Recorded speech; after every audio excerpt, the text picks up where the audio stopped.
любой огромный бизнес, даже если он не аффилирован с государством, он всегда ходит на ковер в любой стране абсолютно. Ты можешь посмотреть на Америку, если кому-то не нравится, идите посмотрите. Не может быть, в Америке все свободно, и там все могут Там делать... все свободны на то, чтобы прийти на поклон, все.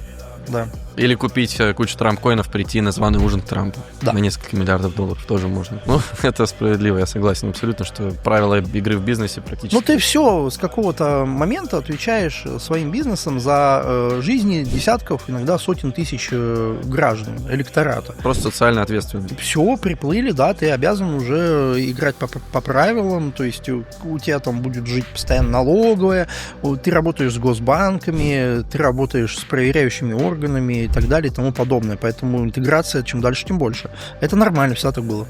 Подписывайся на мой телеграм-канал по ссылке в описании канала. Там я ежедневно делюсь тем, что происходит на фондовом рынке и показываю, куда инвестирую сам.